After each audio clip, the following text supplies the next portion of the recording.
எடப்பாடி பழனிசாமிக்கு மீண்டும் அடி, இறங்கி ஆடும் செந்தில் பாலாஜி.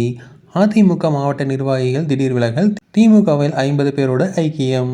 கரூர் மாவட்டத்தில் அதிமுகவில் இருந்து விலகிய பலர் திமுகவில் இணைந்து பெரும் பரபரப்பை ஏற்படுத்தியுள்ளது. அதிமுக விவசாயி அணியின் மாவட்ட செயலாளர் பாலமுருகன், ஒன்றிய அம்மா பேரவை இணைச் செயலாளர் பொன் அழகிரி, அண்ணா தொழிற்சங்க நிர்வாகி தமிழ்செல்வன் உள்ளிட்ட 50 பேர் நேற்று இரவில் ஓரணியில் தமிழ்நாடு பிரச்சார நிகழ்ச்சியின் போது திமுகவில் அதிகாரப்பூர்வமாக இணைந்தனர். இந்த நிகழ்வு அமைச்சர் வே. செந்தில் பாலாஜி தலைமையில் நடைபெற்றது.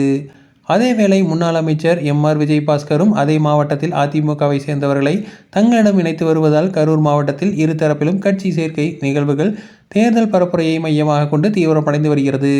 இதுகுறித்து தனது எக்ஸ் தளத்தில் பதிவிட்டுள்ள செந்தில் பாலாஜி, மாநிலம் முன்னேற மாண்புமிகு தமிழ்நாடு முதலமைச்சர் தளபதி M.K. ஸ்டாலின் அவர்களின் தலைமையை தேவை என்று உணர்ந்து கரூர் மாவட்ட அதிமுக விவசாய பிரிவு மாவட்ட செயலாளர்களாக பதிவு வகித்த திரு பாலமுருகன் தலைமையில் திரு பொன் அழகிரி, ஒன்றிய அம்மா பேரவை இணைச் செயலாளர் திரு தினேஷ்குமார் ஆகியோர் திமுகவில் இணைந்தனர் என்று கூறியுள்ளார்.